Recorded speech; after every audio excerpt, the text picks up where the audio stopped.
Hello everyone, ভালনে সকলোৰে so আপোনালোকে যেহেতু জানে যে আমি ADRE grade 4 ৰ এটা ৰিভিজন সিৰিজ ডিসকাস কৰি আছো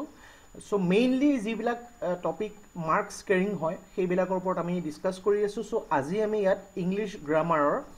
পাৰ্টস অফ স্পিচৰ বিষয়ে ডিসকাস কৰিম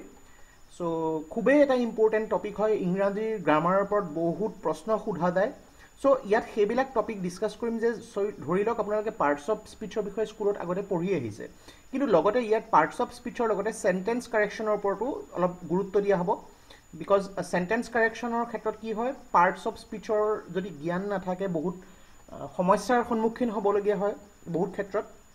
সো সেইখিনি আমি একেলগে চাম বহুত বেছি ডেপথত না যায় এক্সাম ওৰিয়েন্টেড যিখিনি এক্সামত জেনেকৈ প্ৰশ্নখিনি সোধা যায় সেইখিনি হিচাপত চাবলৈ যাম যাতে আপোনালোকৰ কম সময়তে গুটেখিনি বস্তু কভাৰ আপ হৈ যায় যাতে এই ভিডিওটো চালেও আপোনালোকৰ এটা কমপ্লিট ৰিভিজন হৈ যায় সো এই পাৰ্টস অফ স্পিচৰ আজি আমি পাৰ্ট 1 ডিসকাস কৰিম সো ইয়াৰ আগতে আমি ওয়াৰ্ল্ড জিওগ্ৰাফিৰ 6টা পাৰ্ট ডিসকাস কৰা হৈ গৈছে ওয়াৰ্ল্ড জিওগ্ৰাফিৰ এই গুটেখিনি বস্তু মই প্লেলিষ্টত এটা লিংক বনাই দি দিছো প্লেলিষ্টত আপোনালোকে চাব পাৰিব গুটেখিনি প্লিজ গুটেখিনি চাই লব এবাৰ ওয়াৰ্ল্ড জিওগ্ৰাফিৰ বহুতখিনি বস্তু ক্লিয়াৰ হৈ যাব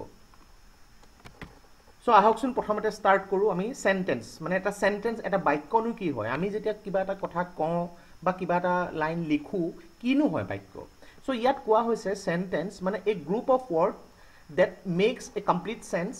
and must have a verb মানে এটা বাক্যত কি থাকিব লাগিব সেই বাক্যটোৱে এটা অৰ্থ বহন কৰিব লাগিব আৰু সেই বাক্যটোত এটা ভাৰ্ব মানে এটা ক্ৰিয়া থাকিব লাগিব ফৰ এক্সাম্পল আমি যদি আজি কওঁ ইট ইয়াত ইট মানে খোৱা এইটো এটা বাক্য হয় বিকজ ইটটো এটা ভাৰ্ব হৈছে ইয়াৰ লগত যদি আমি জয়েন কৰো আই ইট মানে কোনে খাইছে মই খাইছো ইয়াত মই ইয়াত আই যেটো হৈছে as a pronoun as a subject ইয়াত কাম কৰি আছে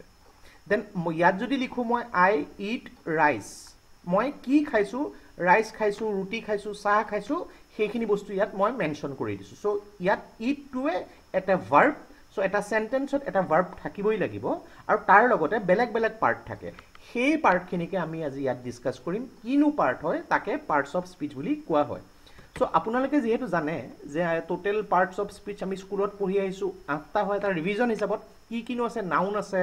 pronoun adjective verb then adverb আছে preposition conjunction interjection এই 8টা পার্ট আছে এই গুটেখিনি মিলাই পেলাই পার্টস অফ স্পিচ বুলি কোৱা হয় ওয়ান বাই ওয়ান আমি সমুকে গুটেখিনি বস্তু এটা ৰিভিজন ইয়াত লম যাতে আপোনালোকৰ পৰীক্ষাত কোনো ধৰণৰ সমস্যা নহয় সো আহকচোন প্ৰথমতে স্টাৰ্ট কৰো নাউন সো নাউন বুলি ক'লে আমি সৰুতেই শিকি আহিছো যিকোনো এজন ব্যক্তিৰ নামটো হ'ব পাৰে যিকোনো এটা জেগাৰ নাম হ'ব পাৰে যিকোনো এটা বস্তু হ'ব পাৰে বা যিকোনো এটা আইডিয়াও হ'ব পাৰে এই বস্তুখিনিক আমি নাউন বুলি কম একদম সহজ ভাষাত মই এটা সহজতেই ডিসকাস কৰিম কিন্তু এটা বস্তু মনত ৰাখিব কেতিয়াবা কি হয় ভাৰ্ব মানে যিকোনো ক্ৰিয়াৰ আইএনজি ফৰ্ম যেতিয়া লাগে নহয় সেই বস্তুটো এজ এ সাবজেক্ট কাম কৰিব প্ৰথমতে যদি বহে আৰু হেতু কোৱা হ'ব জেৰান্ড এক্সাম্পল দিলো আমি ইজিলি ইয়াত বুজি পাম যে reading is a good habit ইয়াত ৰিড টু কি হৈছে এটা ভাৰ্ব হৈছে কিন্তু ইয়াৰ লগত যেটা আইএনজি লাগিছে তেতিয়া ভাৰ্ব টু আইএনজি লাগি পেলাই যদি এজ এ সাবজেক্ট হৈ আছে তো হেতুক আমি কোৱা হ'ব জেৰান্ড কেতিয়াবা জেৰান্ডটো বস্তুটো আইডেন্টিফাই কৰিবলৈ দিব পাৰে না আপোনাৰ সেন্টেন্স কাৰেকচনত খুদিব পাৰে সচৰাচৰ দেখিবলৈ পোৱা যায় আমি কেতিয়াবা সাপোজ কাৰোবাক নিউ ইয়াৰ উইশ কৰিছো বাৰ্থডে উইশ কৰিছো আমি লিখো generally wish you a happy new year wish you নহয় ইয়াত উইশিং ইউ হ'ব উইশিং ইউ মানে ইয়াত উইশিং টু কি হৈছে উইশ মানে উইশিং ইয়াত উইশিং টু এজ এ জেৰান কাম কৰিছে একেলগতে আমি সচৰাচৰ কি হয় এই সৰু সৰু বস্তুবোৰ আমি মন নেদিও আৰু পৰীক্ষাত গৈ ভুল কৰি থৈ আহো আমি কওঁতে বাৰু চলি যায় ইমান মানুহে বুজি পালেই হৈ গ'ল কিন্তু পৰীক্ষাত বস্তুবোৰ নিখুঁত হ'ব লাগিব আৰু সহজতে কেনেকৈ কৰিব পাৰি তাৰ হিচাপতে এই ভিডিওটো প্ৰস্তুত কৰা হৈছে সো জেৰান্ডৰ কথাটো বুজিলো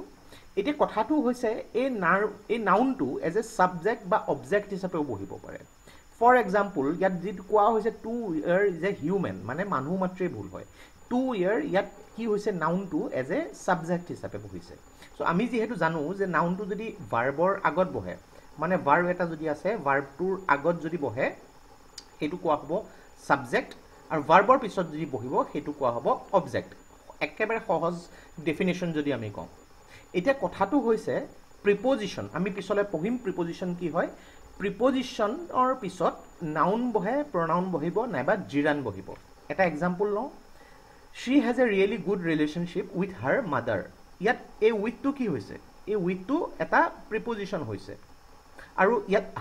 হাৰটো কি হৈছে এটা প্ৰনাউন হৈছে আৰু মাদাৰ এইটো এটা নাউন বহিছে চ' মনত ৰাখিব প্ৰিপজিশ্যনৰ পিছত জেনেৰেলি নাউন প্ৰনাউন বা জিৰান বহে চ' কেতিয়াবা কেতিয়াবা জিৰাণ্ডৰ আগত প্ৰিপজিশ্যন নবহিবও পাৰে যেনেকৈ আই লাভ ছিংগিং ইয়াত ছিংগিং বস্তুটো কি হৈছে যে জিৰান হিচাপে বহিছে চ' আই লাভ টু ছিংগিং নহয় যদি কয় আই লাভ টু ছিং সেইটো বেলেগ বস্তু কিন্তু আই লাভ টু ছিংগিং নহয় এজ এ জিৰান বহিছে চ' এই সৰু সৰু বস্তুবোৰ আমি শিকি ল'লে ভাল হয় এতিয়া কথাটো কি নাউনৰতো বহুত টাইপছ আছে আমি যিহেতু জানোৱেই এইখিনি যিটো আপোনালোকে গ্ৰামাৰৰ কিতাপ যদি ৰেন এণ্ড মাৰ্টিন পঢ়িছে নাইবা SP বক্সি পঢ়িছে বহুত ডিটেইলছত থাকে কিন্তু পৰীক্ষাত বহুত বেছি ডিটেইলছত আপোনালোকক নুসুধে সহজ সহজ কনচেপ্টবোৰ সোধা যাব কিন্তু কথাখিনি এবাৰ চাই ল'ব ভিডিঅ'টো পজ কৰি যে কমন নাউননো কি হয় যিকোনো এটা নাম হ'ব পাৰে যেনেকৈ কেট হ'ব পাৰে চিটি হ'ব পাৰে বুক হ'ব পাৰে এইটো এটা কমন যিটো নাউন প্ৰপাৰ নাউন বুলি ক'বলৈ হ'লে কোনো এখন জেগাৰ প্ৰপাৰলি যদি মেনশ্যন কৰিছে যেনেকৈ নিউয়ৰ্ক হ'ল জন হ'ল এনেকুৱা ধৰণৰ ইয়াতে সৰু এটা বস্তু আমি সচৰাচৰ ভুল কৰোঁ কাউণ্টেবল নাউনৰ ক্ষেত্ৰত কি হ'ব মাছ হ'ব যেনেকৈ আই হেভ মাছ বুকছ আমি কাউণ্ট কৰিব পাৰোঁ আপোনাৰ ওচৰত কেইখন কিতাপ আছে 2খন আছে 5খন আছে আপুনি কাউণ্ট কৰিব পাৰে কিন্তু আনকাউণ্টেবলৰ লগত মেনি ইউজ হয় এই বস্তুটো ভুল নকৰিব আনকাউণ্টেবল মানে কেনেকৈ ধৰি লওক চেনীৰ কথাটোকে কৈছোঁ যে চেনী আপুনি চেনীৰ দানাকেইটা এটা দুটাকৈ আপুনি হিচাপ কৰিব পাৰে কিন্তু দোকানত গৈ আপুনি কেতিয়াও নকয় যে মোক 500টা চেনীৰ দানা দিয়ক বা আপুনি পানীৰ টোপালটো কাউণ্ট কৰিব পাৰে এটা টোপাল হিচাপত যে এটা গিলাচত কেইটা পানীৰ টোপাল থাকিব পাৰে কাউণ্ট কৰিব পাৰে কিন্তু কেতিয়াও এইটো নকয় যে মোক 500 পানীৰ টোপালৰ সমান এগিলাচ গাখীৰ দিয়ক তেনেকুৱা কথা নকয় এগিলাচ গাখীৰ দিয়ক সেইখিনি আনকাউণ্টেবল হয় চ' আনকাউণ্টেবলৰ লগত মেনি ইউজ হ'ব আৰু কাউণ্টেবলৰ লগত মাছ ইউজ হ'ব দেন এইবোৰ চাই ল'ব পাৰে পজ কৰি এবাৰ এটা আইডিয়া হৈ যাব 2-3 মিনিট লাগিব আপোনালোকৰ এটা ৰিভিজন নিচিনা হৈ যাব বহুত বেছি ডেপথত যাব নালাগে মেইনলি কাউণ্টেবল আৰু আনকাউণ্টেবলৰ কথাখিনি জানি ল'ব লাগে এইটো চেণ্টেন্স কাৰেকশ্যনত কেতিয়াবা সুধিব পাৰে নেক্সট আগবাঢ়ো আমি প্ৰনাউন তো প্ৰনাউনে কি কৰে নাউনক ৰিপ্লেচ কৰে ফৰ এক্সাম্পল আমি যদি কওঁ যে Ram is a good boy ইয়াত ৰামটো কি হৈছে এজ এ নাউন হৈছে ইয়াত ফুল ষ্টপ দিলোঁ তাৰপিছত আমি যদি লিখোঁ হি লিভছ ইন গুৱাহাটী এটা এক্সাম্পল দিছোঁ মই এতিয়া কি হ'ল ৰামৰ আমি ইন্ট্ৰডাকশ্যন দি দিলোঁ ৰামৰ পিছত কি বহিলে হিয়ে মানে কাক বুজাইছে ৰাম বাৰে বাৰে ৰাম লিখি থাকিব নালাগে চ' হিয়ে কি কৰিছে এই নাউনটোক ৰিপ্লেচ কৰিছে ৰামক ৰিপ্লেচ কৰিছে ৰাম নামৰ এই মানুহজনক ৰিপ্লেচ কৰিছে চ' ইয়াত হিটো কি হ'ব প্ৰনাউন বুলি কোৱা হ'ব ফৰ এক্সাম্পল আই ন' হিম ইয়াত ন'টো কি হৈছে মনত ৰাখিব ভাৰ্ব আৰু ইয়াত প্ৰনাউনটো বহিছে এই প্ৰনাউনটো যেতিয়া ভাৰ্বৰ আগত বহিব সেইটো আমি ক'ম ছাবজেক্ট মনত ৰাখিব আৰু ভাৰ্বৰ পিছত যদি প্ৰনাউনটো বহিছে সেই প্ৰনাউনটো কোৱা হ'ব অবজেক্ট এই সৰু সৰু বস্তুবিলাক আমি জানিব লাগে ভুল হৈ যায় কেতিয়াবা এইখিনিৰ ওপৰতে কিছুমান কনচেপচুৱেল কথাও সুধিব পাৰে বা আপোনালোকে জানিব লাগে ভুল শুদ্ধ নিৰ্বাচন কৰোঁতেও এইবিলাক বস্তু যথেষ্ট কামত আহে এতিয়া কথাটো হৈছে প্ৰনাউনৰ 8টা প্ৰনাউনৰ প্ৰকাৰ আছে আমি যদি চাওঁ যিটো ফাৰ্ষ্ট পাৰ্চনৰ যিটো ছিংগুলাৰ হয় আইৰ অবজেক্টিভ প্ৰনাউন কি হ'ব মি দেন ফাৰ্ষ্ট পাৰ্চনৰ যদি প্লুৰেলটো আমি চাওঁ উইৰ অবজেক্টিভ প্ৰনাউন কি হ'ব আছ তেনেকৈ ছেকেণ্ড পাৰ্চন যদি কওঁ ইউৰ অবজেক্টিভ প্ৰনাউন ইউৱে হ'ব দেন আমি যদি ছেকেণ্ড পাৰ্চনৰ যদি প্লুৰেলটো চাওঁ ইউ তোমালোক বা আপোনালোক ইউৱে হ'ব ইয়াত দেন হি যদি হয় থাৰ্ড পাৰ্চন হি হওক চি হওক ইট হওক হিৰ কাৰণে হ'ব হিম চিৰ কাৰণে হ'ব হাৰ ইটৰ কাৰণে হ'ব ইট তেনেকৈ থাৰ্ড পাৰ্চন যদি প্লুৰেল আমি চাওঁ ডেৰ অবজেক্টিভ প্ৰনাউন ডেম হ'ব এই সৰু সৰু বস্তু এবাৰ চাই ল'লে ভাল হয় দেন ইয়াত যদি আমি চাওঁ পজেচিভ প্ৰনাউন মানে ছাপ'জ এই বস্তুটো মোৰ হয় যেনেকৈ দিছ বুক ইজ মাইন নহয় দিছ বুক ইজ মাইন মানে এই কিতাপখন মোৰ হয় দিছ বুক ইজ yours এই বুকখন তোমাৰ হয় পজেচিভ যেতিয়া কোৱা গৈছে এইটো মোৰ হয় তেনেকুৱা কথা চ' অলপ এইখিনি বস্তু চাই ল'লে আপোনালোকৰ এটা ৰিভিজনো হৈ যাব আৰু ভুল নহয় পৰীক্ষাত সচৰাচৰ সৰু সৰু বস্তুবোৰ দি দিয়ে আৰু আমি যেনেকৈ কথাবোৰ কওঁ তেনেকৈ আমি ধৰি লওঁ গতিকে অলপ চাই ল'লে এটা ৰিভিজন হৈ যায় এই গোটেই চাৰ্টখন এবাৰ আপুনি পজ কৰি পেলাই চাই ল'ব পাৰে আইডিয়া হৈ যাব বহুত বেছি ডিটেইলছত যাব নালাগে নেক্সট আমি যদি কম এডজেক্টিভনো কি হয় চ' এডজেক্টিভ চাওক ইয়াত মই একেবাৰে সহজ ভাষাত লিখিছোঁ যে এডজেক্টিভ এটা এনেকুৱা ৱৰ্ড হয় যিয়ে নাউন নাইবা প্ৰনাউনক মডিফাই কৰে নাইবা ডেছক্ৰাইব কৰে এক্সাম্পল দিওঁ যে he is a good boy যে হি ইজ এ বয় লিখিলেও হ'লহেঁতেন, কিন্তু তেওঁ কেনেকুৱা ল'ৰা হয়, তেওঁ ভাল ল'ৰা হয়, বেয়া ল'ৰা হয়, বা ব্ৰেভ মানে তেওঁ সাহসী ল'ৰা হয় নে কেনেকুৱা কাৱাৰ্ড হয়, এই যিখিনি গুড বা বেড এইপিনে এই ব্যক্তিজনক ডেছক্ৰাইব কৰিছে। চ' এই গুডটো কি হ'ব, এই গুডটো এটা এডজেক্টিভ হ'ব। ঠিক তেনেধৰণে it is a 5 star hotel, এইখন এখন হোটেল বুলিও ক'ব পাৰিলেহেঁতেন, ইট ইজ এ হোটেল বুলিও ক'ব পাৰিলেহেঁতেন, কিন্তু হোটেলখন কেনেকুৱা হোটেল হয়, 3 ষ্টাৰ হয়, 4 ষ্টাৰ হয়, 5 ষ্টাৰ। যেতিয়া 5 ষ্টাৰ হোটেল আপুনি এটা আইডিয়া ল'ব পাৰে, ডেছক্ৰাইব কৰিছে হোটেলখননো কেনেকুৱা হয়, চ' এইটো হ'ব এটা এডজেক্টিভ। নেক্সট কি হয়, ভাৰ্বৰ কেতিয়াবা ING লাগি পেলাইও নাইবা থাৰ্ড ফৰ্ম মানে পাষ্ট পাৰ্টিচিপল লাগিব পাৰে। যেনেকৈ দিছ ইজ এ ৰিভাইজড এডিশ্যন, কি এডিশ্যন হয়, ৰিভাইজড এডিশ্যন বা নিউ এডিশ্যন, ৰিভাইজড।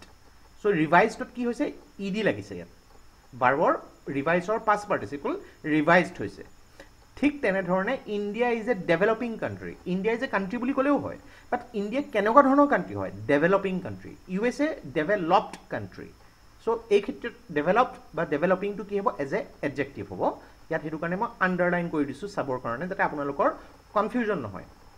কেতিয়াবা কি হয়, এডজেক্টিভ সৰু সৰু বস্তু কিছুমান সুধিব পাৰে, এডজেক্টিভে যদি as a noun as a subject কাম কৰি আছে তেতিয়া ই কিন্তু ছিংগুলাৰ হ'ব। ফৰ এক্সাম্পল, এজন মানুহৰ ছাপ'জ 2টা চকুৰ ইনফেকশ্যন হৈছে, তেওঁ এই ক্ষেত্ৰত ছাপ'জ ডক্টৰৰ ওচৰলৈ ট্ৰিটমেণ্ট কৰিবলৈ গ'ল, তাত আইজ ইনফেকশ্যন নকয়, আই ইনফেকশ্যন ক'ব। ঠিক তেনেধৰণে তেওঁ 2টা ভৰিৰ এজন ব্যক্তিৰ যদি প্ৰব্লেম হৈছে, তেওঁ ছাপ'জ 2টা ভৰিৰে চাৰ্জাৰী কৰিছে আঁঠুৰ, নি চাৰ্জাৰী ক'ব, নিজ চাৰ্জাৰী নক'ব। চ' এডজেক্টিভে যেতিয়া এজ এ নাউন কাম কৰে, তেতিয়া ছিংগুলাৰ হয়। এই সৰু সৰু বস্তুবিলাক কেতিয়াবা ভুল হৈ যায়। মই চেণ্টেন্স কাৰেকশ্যনৰ লগতে কৰাই আছোঁ, যাতে বেলেগকৈ চেণ্টেন্স কাৰেকশ্যনৰ কাৰণে আপোনালোকে আকৌ বেলেগ বেলেগ ভিডিঅ' চাই থাকিব নালাগে বা কিতাপ পঢ়ি থাকিব নালাগে, এইবিলাক বস্তু লগতেই ক্লিয়াৰ হৈ যায়। চ' এডজেক্টিভটোৰ আমি বেলেগ বেলেগ ধৰণ আছে, যেনেকৈ এপিয়াৰেঞ্চ, দেখিবলৈ কেনেকুৱা, এইটো বস্তুৰ লগত যদি বহে এট্ৰাক্টিভ, কেনেকুৱা হয় attractive. Beautiful, Shi is a beautiful girl, দেখিবলৈ কেনেকুৱা, বিউটিফুল হ'ল, আগলি হ'ল, বা কেনেকুৱা হয়, স্মাৰ্ট হয়, এইবিলাক বস্তু এপিয়াৰেঞ্চৰ ক্ষেত্ৰত আহে। দেখিবলৈনো কেনেকুৱা। পজিটিভ পাৰ্চনেলিটি, যে হি ইজ এ ব্ৰেভ, তেওঁ সাহসী হয়, কাম হয়, এগাৰ হয়, এইখিনি ক্ষেত্ৰত পজিটিভ পাৰ্চনেলিটি এইবিলাকৰ এডজেক্টিভৰ প্ৰকাৰ হয়। নিগেটিভ পাৰ্চনেলিটি, তেওঁ এংগ্ৰি হয়, তেওঁ বোলে ফিয়াৰ্ছ হয়, লেজি হয়, জেলাছ হয়, এইবিলাক নিগেটিভ পাৰ্চনেলিটিৰ ক্ষেত্ৰতো এইবিলাক ৱৰ্ড যিবোৰ হৈছে এডজেক্টিভৰ প্ৰকাৰ। যেনেকৈ ছাইজৰ ক্ষেত্ৰত, যে it is a big car, big size, গাড়ীখন ডাঙৰ। ফেট, আকাৰটো কোৱা হৈছে, জাইগান্টিক, হিউজ, এইবিলাকো এডজেক্টিভৰ প্ৰকাৰ। আকাৰটোৰ ক্ষেত্ৰত যেতিয়া বুজোৱা গৈছে, এবাৰ পজ কৰি চাই ল'লে হ'ল, যে এইবিলাক যেতিয়া শব্দ আহি দিব আপোনালোকে গমেই পাব। কেতিয়াবা কি হ'ব পাৰে, এটা লাইন লিখি দিব পাৰে, আপোনালোকক ক'ব পাৰে যে এই লাইনটোৰ এডজেক্টিভ কোনটো হয়। চ' সেই বস্তুটো আপোনালোকক সুধিব পাৰে। এডজেক্টিভ আৰু এডভাৰ্বে মেইনলি সোধা হয়, অলপ কনফিউজন থাকে বহুতৰ, সেইকাৰণে আমি একেবাৰে কম সময়ত একেবাৰে স্মাৰ্টলি ডিছকাছ কৰিছোঁ, যাতে ভিডিঅ'টো এবাৰতে আপোনালোকৰ ক্লিয়াৰ হৈ যায়, এটা ৰিভিজন হৈ যায়। নেক্সট আমি আহিম ভাৰ্ব, মানে ক্ৰিয়া। ভাৰ্বে কি কৰে, আমি জানো যে যিকোনো এটা ছাবজেক্টে কিনো কৰি আছে সেইটো ডিফাইন কৰে। যেনেকৈ আই ইট ৰাইচ, মই ৰাইচ খাই আছোঁ, ইট, ইয়াত ইটটো কি হ'ব, এটা ভাৰ্ব হ'ব। মই ৰাইচটো খাই আছোঁ, নে মই ৰাইচটো কুক কৰি আছোঁ, মই ৰাইচ ৰান্ধি আছোঁ নেকি। কুকটো কি হ'ব, ৰাইচ ৰান্ধি থকা বুজাব। মই ৰাইচ কিনি আছোঁ নেকি, বাই হ'ব, বাইটো কি হ'ব, কিনি থকা, এটা ভাৰ্ব হ'ব। চ' দেখিবলৈ পাইছে আপোনালোকে ছাবজেক্ট এটা আৰু ইয়াৰ যিটো অবজেক্ট এটা, কিন্তু ভাৰ্বটোৱে কি কৰে, গোটেই বস্তুটো বেলেগ কৰি পেলায়। চ' তেনেকৈ আমি যদি চাওঁ যে হি টিচেছ ইংলিছ, এতিয়া তেওঁ ইংলিছ কি কৰে, টিচ কৰে মানে শিকায়। তেওঁ ইংলিছ পঢ়ি আছে নেকি, he is reading in English, তেওঁ ইংলিছ পঢ়ি আছে নেকি, ৰিডিং, ৰিডিংটো কি হয়, ভাৰ্ব হ'ব। তেওঁ ইংলিছ শিকি আছে নেকি, তেওঁ ইংলিছ কাৰোবাক পঢ়াই আছে নেকি, এইবিলাক কি হ'ব, ভাৰ্ব হ'ব। এই ভাৰ্বটোৱে কি বুজাইছে, একশ্যন বুজাইছে। ঠিক তেনেধৰণে কেতিয়াবা ভাৰ্বে কি কৰে, এটা ষ্টেট ডিনোট কৰে, যে আই ন' হিম, ইয়াত ন'টো কি হৈছে, এটা ভাৰ্ব বুজাইছে। এনেকুৱা কথাও কেতিয়াবা সুধিব পাৰে যে আই ডোণ্ট ন' হিম, মই তেওঁক নাজানো, ইয়াত ন'টো এটা ভাৰ্ব হ'ব। এই সৰু সৰু বস্তু আপোনালোকে সাধাৰণতে মিছ কৰি দিয়া যায়। চ' ভাৰ্বে কেতিয়াবা ষ্টেটটো ডিনোট কৰে, সৰু সৰু বস্তু। এতিয়া কথাটো কি যে ভাৰ্বৰো বহুত ধৰণৰ প্ৰকাৰ আছে। আমি যদি চাবলৈ যাওঁ, লিংকিং ভাৰ্ব মানে কি কৰে, ইয়াত ছাবজেক্টটোক নাউন, প্ৰনাউন বা এডজেক্টিভৰ লগত কানেক্ট কৰে। যেনেকৈ the flowers smell sweet, flowers ইয়াত ফ্লাৱাৰ এছ আছে কাৰণে স্মেল হৈছে। চ' ইয়াত স্মেলটো কি হৈছে, এটা ভাৰ্ব হৈছে, অক্সিলাৰী ভাৰ্ব। ইয়াত ভাৰ্বটোৱে কি কৰে, টেন্স, মুড বা ভইচটোক এক্সপ্ৰেছ কৰে যে she is going to the party.